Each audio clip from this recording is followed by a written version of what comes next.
Merlin et Viviane. À l'époque où se place ce récit, Merlin venait d'entrer dans sa 30e année.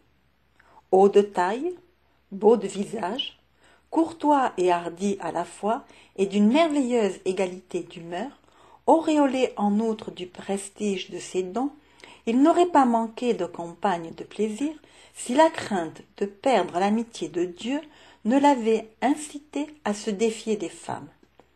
Ainsi s'était-il gardé jusque-là de tout péché charnel. Une frêle jeune fille devait être cependant l'occasion de sa chute. Le hasard de ses chevauchées en Petite-Bretagne l'ayant amené à l'orée de la forêt de Brocéliande, il n'eut pas la force d'âme de s'en détourner. Il savait pourtant, lui qui savait toutes choses, qu'il y rencontrerait Viviane, celle qui le perdrait s'il commettait la folie de l'aimer. Mais la prescience de l'avenir n'est jamais qu'une invitation à la prudence. Or, ce jour-là, son cœur gouvernait son esprit. Depuis longtemps, le désir de connaître sa belle ennemie le tourmentait. L'occasion de la rencontrer s'offrait à lui. Que risquait-il? Prévenu contre Viviane comme il était, comment pourrait-il s'en éprendre? Sa curiosité, une fois satisfaite, il retrouverait sans aucun doute la paix de l'âme. Ainsi, Merlin s'efforçait-il de se justifier à ses propres yeux, avant même d'avoir succombé. Le val sans retour, au fond duquel se cachait le manoir de Dionas, le père de Viviane, était tout proche, mais la jeune fille n'y demeurait guère, préférant à toute autre compagnie celle de ses propres rêves. De ce val partait un chemin, presque un sentier, que les petites gens de la forêt désignaient en tremblant sous le nom de chemin de folles pensées. Et non sans raison, la claire fontaine qu'il desservait passant alors pour enchantée. Le nom de cette fontaine n'a d'ailleurs pas changé. On l'appelle encore de nos jours la fontaine de Barenton. Et bien que les grands arbres, peuplés d'oiseaux de toutes sortes qui l'entouraient autrefois aient disparu, ces enchantements demeurent toujours. Éprise de solitude comme elle l'était, Viviane eût pu difficilement souhaiter un asile plus accueillant et plus secret. Elle s'y rendait souvent en l'absence de son père.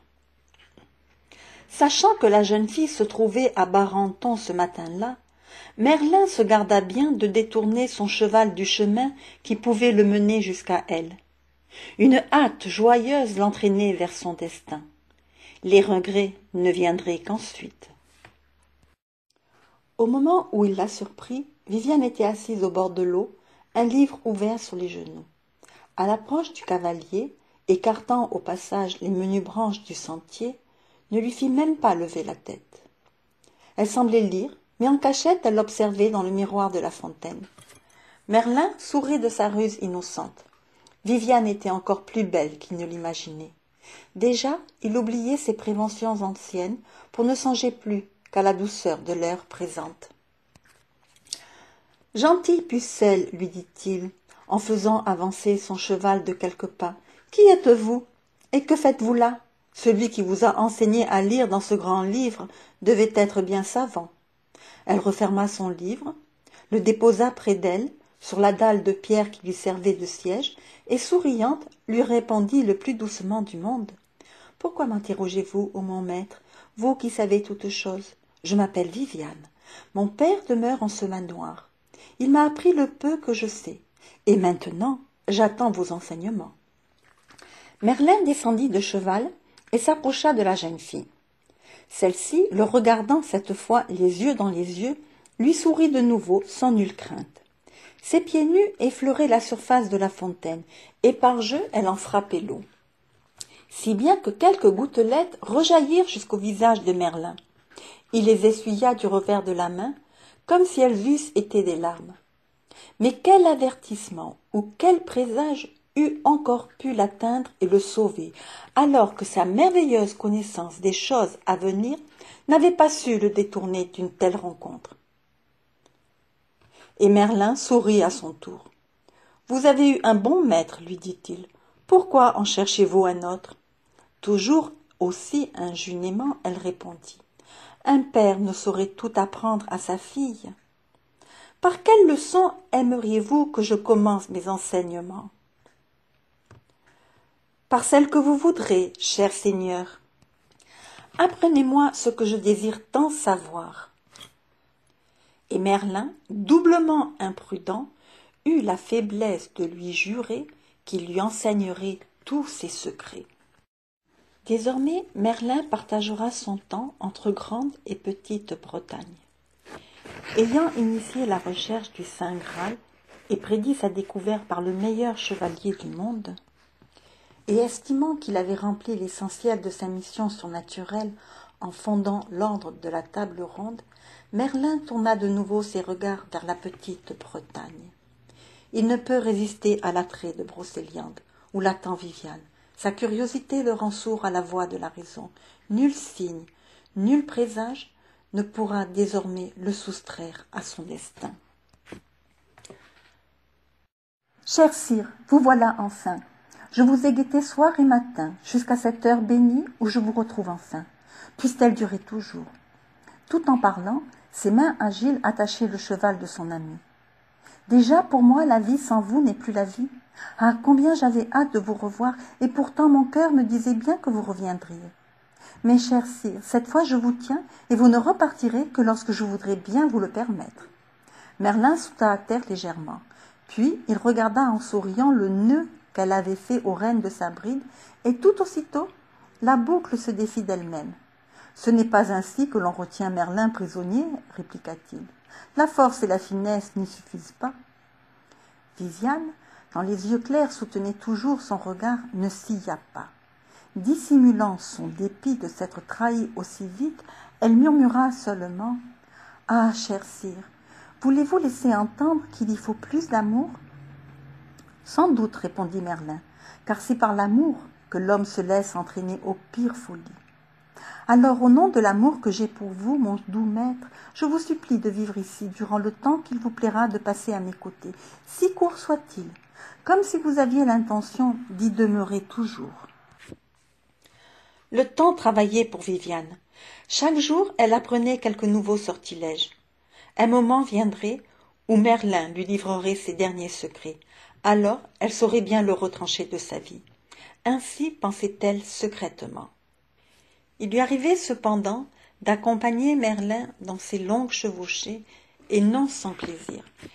C'est ainsi qu'un soir, comme il passait devant le lac de Diane, Merlin lui en conta l'histoire. Mais du drame très ancien de Diane, il ne restait plus que l'apparence d'un lac paisible, dans les plus admirables des sites. Malgré les tristes souvenirs qui s'attachent à ces lieux, j'aimerais y vivre, dit doucement Viviane. À peine avait-elle exprimé ce vœu que le lac avait disparu.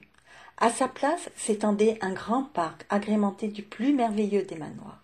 « Voici donc désormais votre demeure, » répliqua Merlin. « Pour vous et pour tous ceux que vous daignerez y accueillir de bonne grâce, l'ancien lac demeurera invisible, mais pour tous les autres, il conservera son apparence et ses vertus de lac. Malheur à quiconque tenterait d'y entrer de vive force, car il s'y noierait. » Cette demeure secrète au fond de ce mirage de lac plut tellement à Viviane qu'elle ne put jamais se résoudre par la suite à le quitter. Dès lors, elle s'appela elle-même en souriant la Dame du lac, et le nom lui en resta. La dernière saison d'amour de Merlin et Viviane vint. Merlin, de plus en plus faible, de plus en plus fou, aura livré à sa bien-aimée ses derniers secrets. Viviane en sait maintenant autant que son maître, et pourtant elle demeure insatisfaite, car ces forces vives qu'un seul mot-clé suffit à réveiller, une autre formule magique peut tout aussi bien les retourner contre celui ou contre celle qui pensait les avoir soumises. Viviane y songe sans cesse. Pour quiconque s'adonne aux sciences interdites, tout rival est un ennemi. Or, Viviane se connaît tout au moins un rival. Merlin, son propre maître. Ah, si jamais l'occasion de réduire à l'impuissance l'homme à qui elle doit tant se présenter à elle, la perfide ne manquerait pas d'en profiter sans nul scrupule. Et dans sa folie, Merlin lui enseigna le rituel qu'elle devrait suivre pour lier et délier celui dont elle voudrait se défaire. Un soir où il s'était endormi, la tête appuyée sur l'épaule de sa bien-aimée, celle-ci pensa qu'elle ne retrouverait jamais une occasion plus belle de le mettre hors d'état de nuire. Avec 1000 précautions, elle reposa la tête du beau dormeur sur l'herbe verte, puis, lentement, se releva pour enfermer celui qui avait été si longtemps son maître dans le cercle invisible qui lui avait appris lui-même à tracer.